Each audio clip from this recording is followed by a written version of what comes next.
반갑습니다. 결혼하고 눈물이 많이 줄었습니다.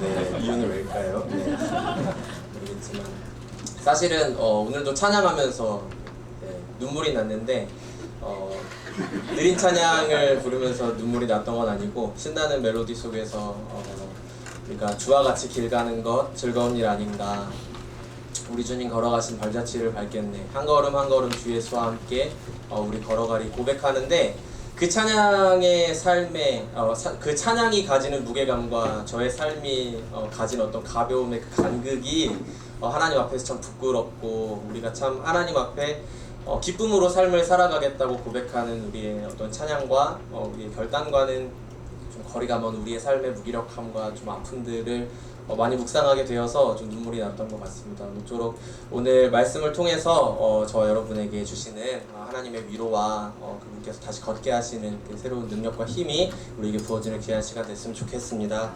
2016년에 엠넷에서 방영한 위키드라는 TV 프로그램이 있었습니다.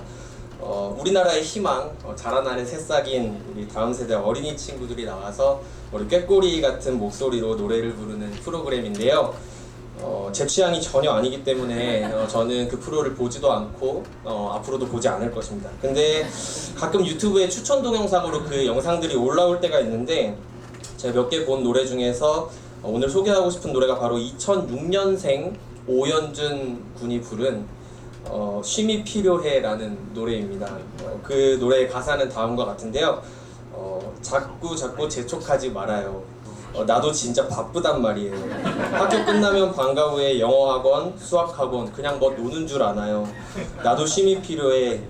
나도 쉼이 필요해. 푸른 파도 속에 마음껏 헤엄치며 놀고 싶어요. 나도 쉼이 필요해. 나도 쉼이 필요해. 넓은 들판에서 마구 뛰놀고 싶어. 쉼이 필요해. 2006년생 오연준 군이 이 곡을 통해서 나도 사는 게 너무 힘들고 좀 쉬고 싶다라는 외침을 외쳤을 당시 이 오연준 군이 초등학교 4학년생이었다는 사실도 굉장히 충격적이지만, 더 충격적인 것은 무엇이냐면 이 쉼이 필요한 친구의 태어나고 자란 고향이 바로 어디냐? 모든 사람이 쉼을 만나기 위해서 3355 모여서 떠나는 그곳 바로 제주였다는 사실입니다. 제주에서 나고 제주에서 자란 이 오연준 군. 그렇지만 푸른 바다가 있지만 헤엄칠 시간이 없고, 넓은 들판이 있지만 뛰어놀 시간이 없을 만큼 이 한 소년이 가지고 있는 삶의 무게, 학교와 학원에서 주어진 공부와 역할들을 해나가다 보니까 이렇게 노래로 적어내야 했을 만큼의 간절한 그 쉼을 향한 갈망을 이 소년이 가지게 되었다는 것이죠. 그만큼 우리는 참 쉼이 없는 시대를 살아가고 있는 것 같습니다. 현재 사회에 있어서 쉼이라는 것은 굉장히 중요한 키워드가 되었죠. 쉼을 향한 사람들의 갈망은 우리가 함께 살펴본 것처럼 이 어린이 한 사람뿐만 아니라 모든 세대와 우리 사회 곳곳에 전반에 만연해 있다는 것을 살펴볼 수 있습니다. 그 시기를 지나서 청소년이 되면 어떨까요? 저도 청소년부를 담당하고 있지만 끝나지 않는 학업의 굴레 속에 여전히 갇혀 있죠. 학교뿐만이 아니라 집에서도 계속되는 어떤 공부에 대한 압박, 그리고 잠깐의 시간도 부담을 내려놓고 좀 편하게 쉴 수가 없는 그런 환경. 물론 그 친구들 중에서 스스로 모든 것에 대한 관심을 끄고 편안한 삶을 즐기는 친구들도 간혹 존재하고 있습니다. 그럼에도 불구하고 공부에 대한 걱정뿐만 아니라 여러 친구 관계들 속에서 일어나는 원치 않는 어떤 오해와 갈등들도 존재하고요. 또 그들만의 작은 사회에서 일어나는 부당한 일들과 어려움도 굉장히 많은 것을 살펴볼 수 있습니다. 그렇다면 그 시기를 또 지나서 그렇게 많은 시간을 투자해서 내가 가기를 원했던 대학에 가고 취업을 하면 참된 쉼이 주어지나요? 그렇지 않죠. 치열한 경쟁을 시키는 직장 분위기와 오늘 피었다 지는 이름 없는 꽃과도 같은 나의 월급 통장에는 월급이 잠깐 스쳐 지나가고, 또 내가 스트레스를 좀 풀어보고자 밤늦게까지 누군가는 술을 마시기도 하고, 또 집에 와서는 졸린 눈을 비벼가면서 넷플릭스 켜놓고 수고한 나에게 어떻게든 조금의 보상과 쉼이라도 더 주기 위해서 발버둥을 쳐보지만, 오늘의 고된 하루와 내일에 대한 부담감으로 인해서 편하게 쉬지 못하고 잠깐 눈만 붙였다가 다시 방문을 나서야만 하는 것이 우리에게 주어진 오늘날의 삶이라는 것이죠. 그러다 보니까 오늘날 청년들의 트렌드는 무엇이냐면, 취업을 하고 나서 예전처럼 수십 년 동안 한 직장에 다니면서 꾸준히 근무하고 인정받고 승진하여서 성공하는 것이 꿈이 아니라, 조금이라도 빨리 단기간에 걸쳐서 경력을 만들어내고 거기서부터 나와서 퇴직금과 실업급여를 받아가면서 조금 쉬다가 더 좋은 직장으로 이직하거나 아니면 나에게 정말 맞는 새로운 일을 시작해보는 것이 많은 사람들의 꿈이라고 할 수 있겠습니다. 그렇게 시간은 흘러가고 결혼을 하고 아이를 낳고 어른이 되어가지만 우리의 삶 전반에 만연한 피로는 결코 사라지지가 않습니다. 그렇다면 과연 우리에게 이러한 육체적인 피로만 존재하는 것일까요? 네, 더 중요한 건 마음의 문제죠. 현대인들이 많이 겪는 질병 중에서 이제 우울증과 불면증이 있습니다. 육체적인 쉼이 없기도 하지만 더 힘든 것은 마음의 평안과 안식이 없다는 사실인데, 잘 살고 있다가도 어느 날 알 수 없는 불안이 삶에 엄습하기 시작합니다. 내가 지금 잘 살고 있을까? 내 인생은 어디로 가고 있는 걸까? 이런 질문들을 하기 시작하면서 그러한 불안감을 해소해보기 위해서 누군가는 좋은 책을 읽기도 하고 누군가는 강연을 쫓아가기도 하고요. 건강을 위해 운동을 하고 좋은 사람들을 만나고 여러 취미생활들을 통해서 심신의 안정을 얻어보려고 노력하지만, 그런 것들이 주는 잠깐의 위로와 기쁨은 금세 사라져버리죠. 그 이유는 무엇일까? 왜 이렇게 끝없이 발버둥 쳐도 진정한 자유와 쉼의 기쁨을 누릴 수 없는 것일까? 질문해볼 때 발견하는 것은, 우리가 속해서 살고 있는 이 세상 자체가 우리 자신이 가지고 있는 문제를 넘어서서 온전하지 않다는 사실이 우리에게 주는 영향력에 관한 것입니다. 우리가 잘 알고 있는 윤동주 시인의 시 중에서 병원이라는 시가 있습니다. 그 시의 내용은 이제 어떠하냐면, 이 화자가 스스로도 알 수 없는 병을 오랫동안 참아오다가 병원에 갔는데 그 늙은 의사가 이 젊은이에게 당신은 병이 없다라고 이야기하는 짧은 내용입니다. 그 시의 마지막은 이렇게 마무리되고 있습니다. 이 지나친 시련, 이 지나친 피로, 나는 성내서는 안 된다.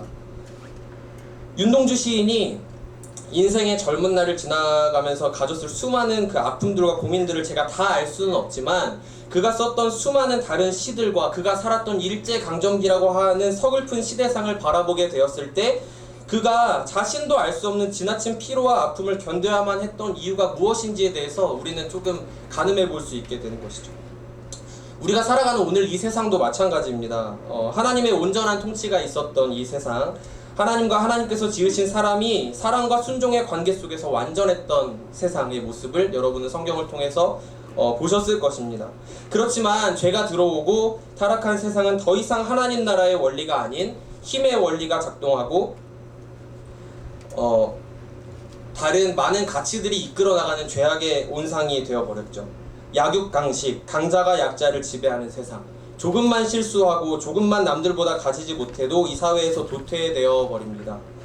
최선을 다하는 것만 가지고는 좋은 결과를 낼 수 없는 이 세상의 방식 속에서, 특별히 이 대한민국 사회 속에서 한 사람의 청년으로 살아가는 삶이라는 것은, 내가 아무리 이 속에서 발버둥 치고 내 정서와 삶의 좋은 것들을 찾아다니며 쉼을 구해본다고 할지라도 자연스럽게 그 사회 안에서 피폐해지고 지쳐갈 수밖에 없는 현실 속에 저와 여러분이 살아가고 있다는 것이죠.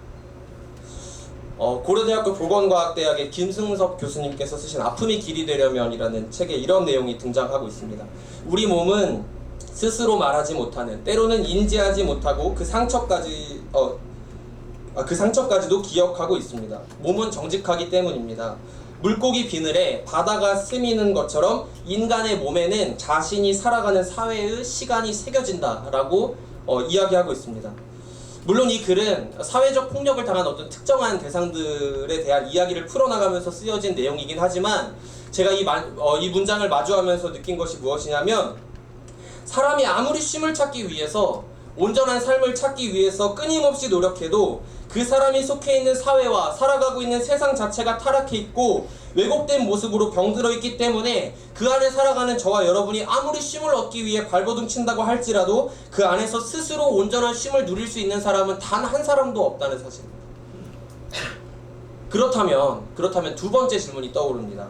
그것은 무엇이냐면, 우리에게 작은 소망을 갖게 하는 그 이름, 바로 어떠한 사람들입니까? 그리스도인들은 어떻게 살아가고 있는가 하는 것인데요. 그리스도인은 좀 달라야 되지 않을까요? 비록 오늘 우리가 살아가는 이 세상은 참된 쉼이 없는 세상이라고 할지라도 저와 여러분이 꿈꾸는 그 보이지 않는 하나님 나라가 있지 않습니까? 그것을 꿈꾸면서 쉼을 누리고 또 기뻐하며 살아가는 것이 그리스도인의 삶이라는 것을 우리가 머리로는 다 알고 있음에도 불구하고 너무나 많은 그리스도인들이 오늘날 살아가는 자신의 삶의 일상 속에서 하나님을 알고 누리는 기쁨을 상실한 채 분주하고 때로는 무기력한 모습으로 살아가는 수많은 사람들이 있다는 것입니다. 오늘날 기쁨이 없이 살아가는 그리스도인들이 너무나 많아요. 세상을 보는 눈이나 고통을 이해하는 방식이 하나님을 모르는 어떠한 사람들보다는 조금 더 나을 수 있고 그들이 가지는 피로보다는 조금 덜 할 수 있습니다.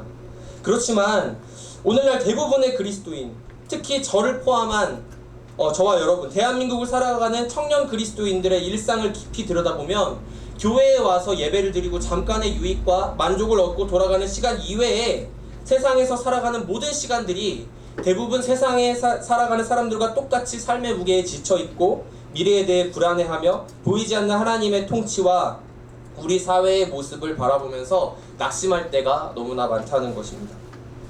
오늘 그러한 그리스도인들, 또 하나님을 알지 못하고 고된 인생의 무거운 짐을 지고 살아가는 모든 사람들에게 열려있는 주님의 따뜻한 초대, 수고하고 무거운 짐진 자들아 다 내게로 오라, 내가 너희를 쉬게 하리라. 이처럼 주님께서 주시는 참된 쉼을 향한 부르심이 오늘 우리가 함께 읽은 말씀 가운데 있습니다. 오늘 그 쉼을 경험하는 법, 참된 쉼을 경험하는 방법에 대해서 세 가지로 말씀을 나눠보도록 하겠습니다. 첫 번째는 간단합니다. 한번 따라해 주실까요? 주의를 한 개씩 듣죠. 네, 첫 번째, 하나님께 나아가는 것. 하나님께 나아가는 것입니다. 우리 28절 말씀을 같이 한번 읽어보도록 하겠습니다. 오늘 보면 28절 읽겠습니다. 시작. 수고하고 무거운 짐진 자들아. 아멘. 하나님께 나아가는 것이 진정한 쉼을 경험하는 첫 번째 방법이라고 할 수 있습니다. 하나님과 교제하고 그분의 말씀 안에서 참된 평안을 누리는 것이죠. 지난주에 우리 사랑하는 조합형 전도사님께서 가만히 보는 믿음이라는 제목으로 이제 귀한 말씀을 전해주셨는데 우리 삶에 하나님 앞에 잠잠히 나아가서 그분을 기다리는 어떤 삶의 여백이 이제 굉장히 부족한 것 같다라는 말씀을 해주셨어요. 그것처럼 어떠한 사람을 봤을 때 삶의 기쁨이 없고 무기력한 그리스도인들의 공통된 특징은 하나님과의 교제를 통해 누리는 기쁨과 쉼이 없어서 그 삶이 점점점 무너져가는 경우가 굉장히 많다는 것입니다. 여러분, 그 하나님을 가까이 보고 알 때에만 우리는 참된 쉼을 경험할 수 있는 줄 믿습니다. 그 하나님께 우리의 무거운 인생의 짐을 맡겨드릴 수 있는 것이죠. 왜냐하면 그 하나님께서 그분을 의지하는 모든 사람들에게 새로운 힘과 능력을 주시겠다고 약속하셨기 때문인데요. 우리 이사야 40장 28절부터 31절 말씀을 같이 읽어보도록 하겠습니다. 시작.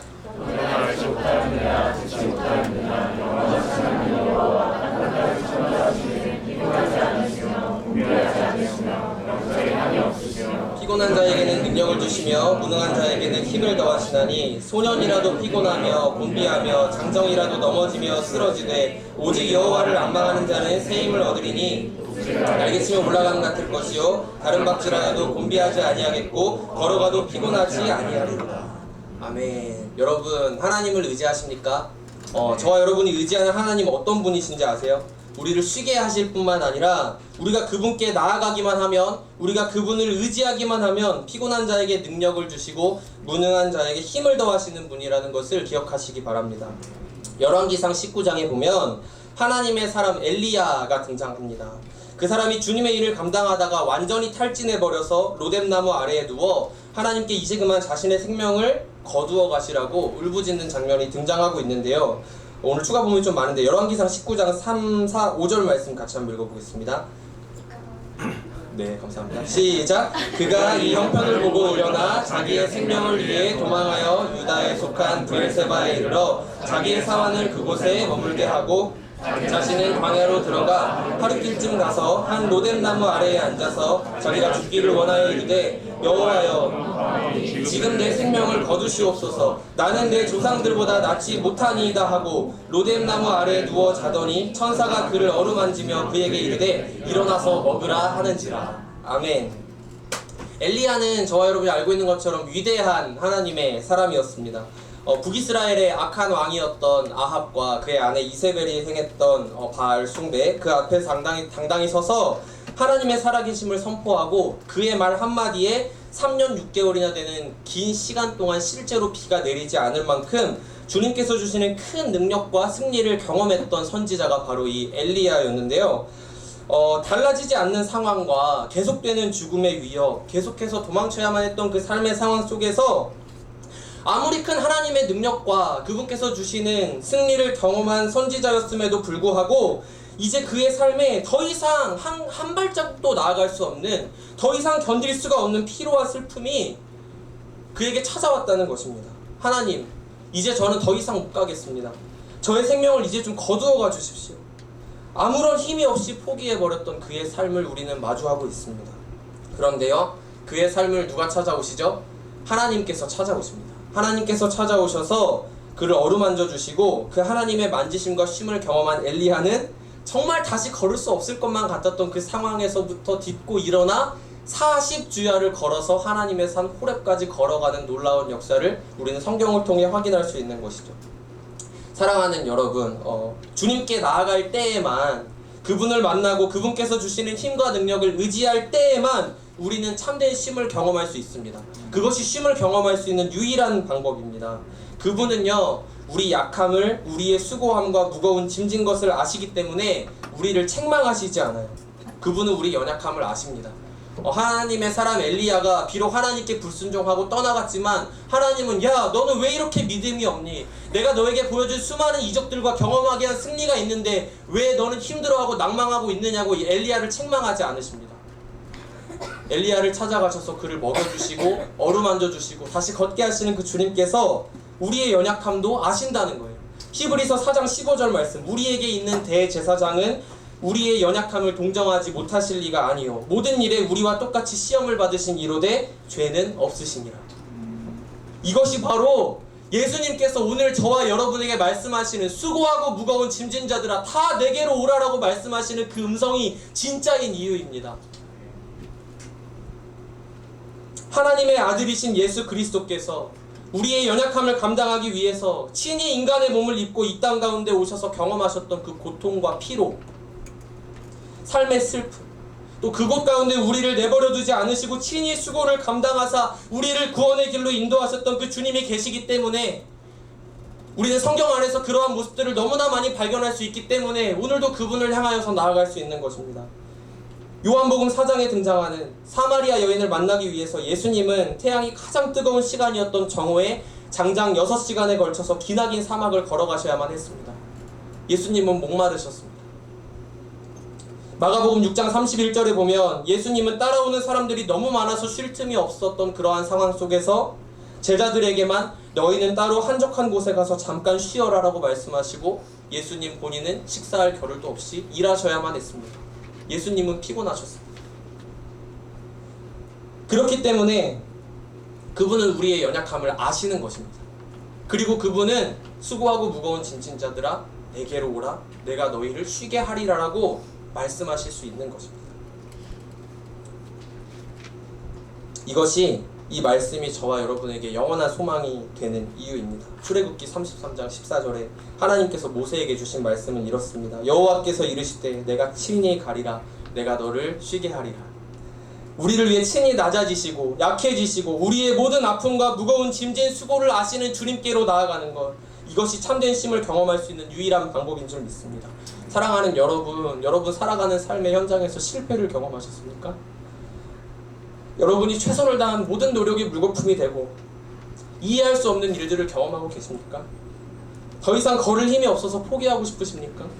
그렇다면 여러분의 모든 아픔과 연약함을 아시고 아실 뿐만 아니라 그 모든 무거운 짐을 우리를 위해 대신 지시고 승리하신 예수 그리스도께 나아가시기 바랍니다.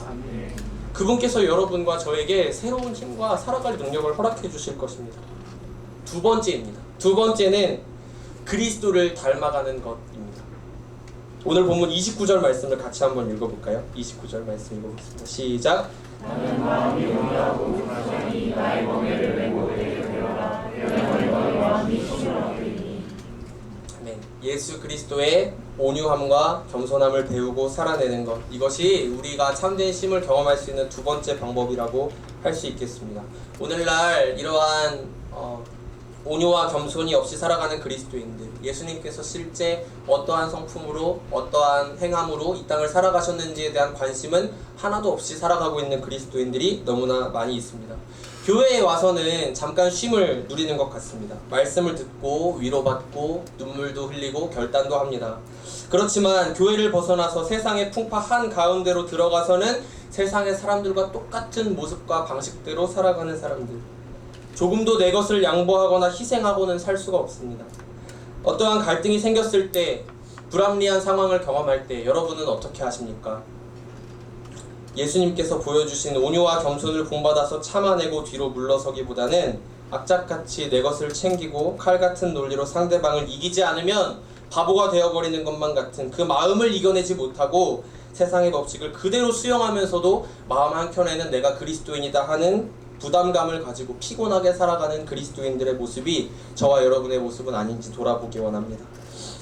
나와 맞지 않는 사람들, 하나님을 믿지 않고 다른 사람에게 이해할 수 없는 방식으로 피해를 주며 살아가는 사람들을 지켜보는 것이 너무나 힘이 들지만, 그들을 놓고 기도하면서 때로는 답답해서 하나님 앞에 서서 눈물을 흘리기도 하면서 똑같은 방식대로 욕을 하고 다투며 살아가는 모습이 아닌, 그들을 놓고 주님께 울부짖으며 기도하는 그러한 그리스도인들이 얼마나 있는지 돌아보게 됩니다.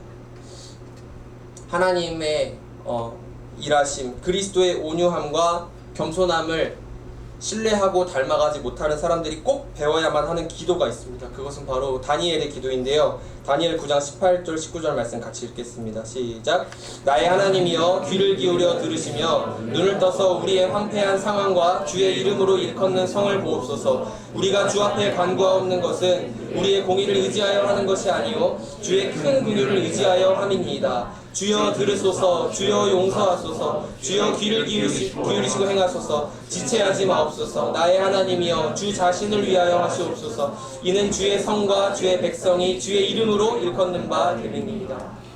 아멘. 다니엘은 바벨론의 포로로 잡힌 상황에서도 우리가 잘 아는 것처럼 주님을 향한 신실한 믿음을 지켰던 사람입니다. 그러한 다니엘이었지만 그의 노년에 이제 포로 귀환을 앞두고 있음에도 불구하고 그가 맞이했던 상황은 무엇이냐면 여전히 회개하지 않고 하나님께 돌이키지 않는 백성들의 모습이었습니다. 그러한 모습을 바라보면서 다니엘이 행했던 것은 불평하고 원망하며 하나님께 이 백성들의 죄악을 참소하기보다는 그러한 백성들의 모습을 보면서 눈물로 기도했다는 것이죠. 예수 그리스도의 온유와 겸손을 배우고 그분의 마음을 가지고 이 세상을 바라보며 그 속의 고통과 아픔, 죄악을 바라볼 때 우리는 결코 세상이 주는 피로감만 가득 느낀 채 인생 사는 게 다 그런 것이라며 욕하고 지나칠 수가 없다는 것입니다. 주님의 마음을 깨닫고 그분의 온유함과 겸손함을 닮아가면서 하루하루 복된 삶을 살아내는 우리가 되었으면 좋겠습니다. 네, 이번에는 세 번째입니다. 빠르죠? 네, 그분의 제자로 살아가는 것입니다. 오늘 보면 29절 30절 말씀을 함께 읽어보도록 하겠습니다. 시작. 나는 마음이 온유하고 겸손하니 나의 멍에를 메고 내게 배우라. 그리하면 너희 마음이 쉼을 얻으리니 이는 내 멍에는 쉽고 내 짐은 가벼움이라 하십니다. 아멘. 그리스도의 제자로 살아가는 것, 그리스도의 멍에를 메고 살아가는 것이 세 번째입니다. 우리가 이 세상에서 절망을 느끼고 피로를 느끼는 이유가 무엇이냐? 그것은 바로 우리가 예수 그리스도를 온전히 의지하지 않기 때문입니다. 나를 철저히 죽이고 그분만을 의지하여 살아갈 때 우리는 완벽한 쉼을 누릴 수 있습니다. 예를 들어볼까요? 여행을 갔다고 치십시다. 우리가 해외에 어떤 생판 모르는 어떤 나라에 여행을 갔습니다. 근데 너무 오지인 나머지 와이파이도 하나도 안 터지고 길거리의 모든 상점과 팻말들에 그 흔한 영어나 우리말 아무것도 없습니다. 그 나라의 언어밖에 없습니다. 그렇다면 그리고 오직 믿을 수 있는 것이 그 나라에 오랫동안 살고 있었던, 그런 나라에 왜 살았는지는 잘 모르겠지만 내 친구 한 명밖에 없었다는 생각을 하게 될 때 생각만 해도 머리가 아픈 것을 경험하실 것입니다. 그러한 상황에서 우리가 이 여행에서 경험할 수 있는 모든 피곤한 상황들, 그런 것들로부터 자유할 수 있는 방법은 한 가지인데 무엇일까요? 예, 친구를 의지하는 것입니다. 거기에 살고 있는 그 이해할 수 없는 그 친구를 의지하는 것이죠. 그렇게 됐을 때 여행 기간 동안 이제 우리가 느끼게 되는 모든 피로감이 굉장히 줄어들 것입니다. 그 이유는 무엇이냐면 우리가 숙소를 예약하다가 문제가 생겨도 해결할 수 있고, 또 택시를 타다가 요금 사기를 당하지 않을까 하는 부담감도 덜어낼 수 있습니다. 하지만 그 친구를 신뢰하지 못하고 내가 스스로 많은 것들을 내 힘으로 감당해내려고 하는 그 순간, 그 여행에서 경험하게 되는 그 모든 피로감은, 두 분이 같이 여행을 가신 적이 있나요? 용수 형제와 희원 형제? 네, 표정을 보니까 같이 갔다 힘들었던 경험이 많으신 것 같은데, 네. 어쨌든 그 모든 피로감은 내가 고스란히 떠안아야 할 몫이 된다는 것이죠. 이것이요, 바로 예수님께서 우리에게 지라고 말씀하시는 그 멍에가 도리어 쉼이 될 수 있는 이유인 것입니다. 예수님께서 주시는 멍에라는 것은 무엇일까요? 이 멍에는 소나 나귀의 목과 어깨에 얹어서 쟁기나 수레를 끄는 도구입니다. 이것은 어떤 면에서 억압을 의미할 수 있고 어떤 면에서 복종을 의미한다고 생각할 수 있습니다. 그렇기 때문에 예수님께서 우리에게 나의 멍에를 메고 내게 배우라라고 하시는 이 말씀이 때로 살아가는 우리에게 너무나 큰 부담으로 다가올 때가 있다는 것입니다.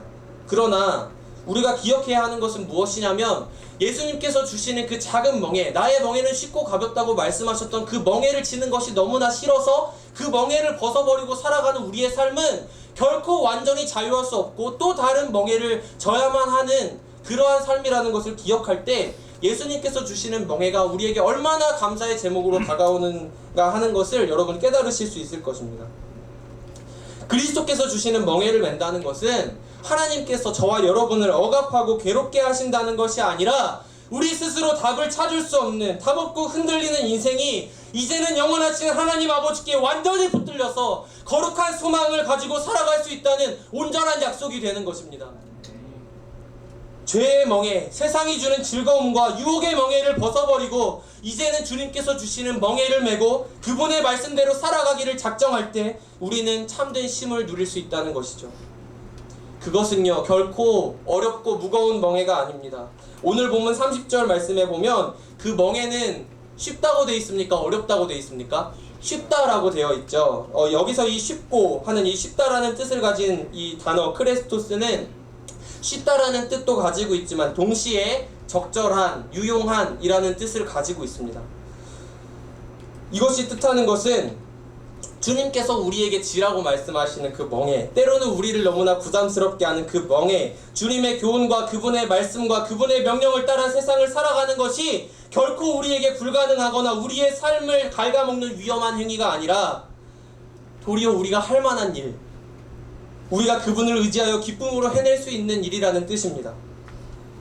그리스도께서 주시는 구원을 받은 자로서 자기에게 합당한 멍에일 뿐만 아니라 그 멍에를 메고자 하는 자들에게는 함께 멍에를 지고 가시는 예수 그리스도께 우리의 삶이 붙들려 있다는 사실 때문에 굉장히 큰 유익과 기쁨이 우리들에게 있을 것이라는 희망의 메시지인 것입니다. 오늘 이렇게 세 가지를 통해서 주님께서 주시는 참된 쉼에 대해 살펴보았는데요. 이제 말씀을 정리하겠습니다. 사랑하는 여러분, 하나님께 나아가고 그리스도를 닮아가며 그분의 멍에를 메고 제자로 살아가기를 기뻐하는 삶이 우리를 피곤하고 상하게 만드는 모든 세상의 압박과 여러분 삶의 어려움, 또 불가항력적인 피로를 넘어서 주님께서 주시는 참된 안식을 경험하게 한다는 것을 여러분 기억하시기 바랍니다. 여러분이 지금까지 어떠한 모습으로 쉼을 누려오셨든지 혹은 누리지 못하고 오늘 제목과도 같이 만성 피로에 휩싸여 있는, 언제나 주님께 서운한 것밖에 없고 언제나 주님께 힘든 것밖에 없는 그리스도인으로 살아오셨든지와 전혀 상관없이 오늘 말씀을 통하여서 영원하고 참된 쉼, 예수 그리스도께서 십자가 위에서 자기의 살을 찢고 피를 흘리심으로 인하여서 우리에게 허락하신 그 참된 쉼을 경험하시고 예수 그리스도 앞에 나아가서 우리의 모든 짐을 내려놓는 저와 여러분 됐으면 좋겠습니다. 수고하고 무거운 짐진 자들아 다 내게로 오라. 내가 너희를 쉬게 하리라. 너희는 왜 그렇게 무언가를 향해 쉼없이 달려가면서 혼자 피곤해하고 누구를 위해 그렇게 열심히 달려가고 있는 거니? 너희는 무엇을 위해 서로 손가락질하고 정죄하고 남들보다 경건하고 거룩하기 위해서 힘쓰고 있는 것이니? 자기 자신을 기쁨이라고는 전혀 찾아볼 수 없는 신앙생활 속으로 밀어붙이고 있는 거냐고 주님께서 눈물을 흘리면서 저와 여러분에게 통곡하며 말씀하고 계신 것을 여러분 들으시길 바랍니다. 우리를 오라고 말씀하시는 주님 앞에 나아가야 합니다. 너희를 쉬게 할 수 있는 것은 나밖에 없어. 내가 너희를 쉬게 할 거야. 이 세상의 죄악이 주는 모든 짐을 내가 십자가 위에서 감당하였고 대신 졌기 때문에 너희는 참된 쉼을 경험할 수 있어. 내게로 오라. 내게로 오라고 말씀하시는 예수님께 나아가서 그분께서 주시는 그리스도인이라는 거룩한 멍에를 기쁨으로 메고 하루하루 주어지는 삶을 낙담 가운데 버려두고 힘들게 뒷공무니만 쫓아가는 인생이 아닌 주님께서 주시는 생명력과 기쁨이 넘치는 인생으로 하나님 나라의 놀라운 일들을 감당하고 수많은 생명을 살리는 인생으로 살아가게 되는 저와 여러분 되시길 간절히 소망합니다. 우리 같이 찬양하고 잠깐 기도하고 마치도록 하겠습니다.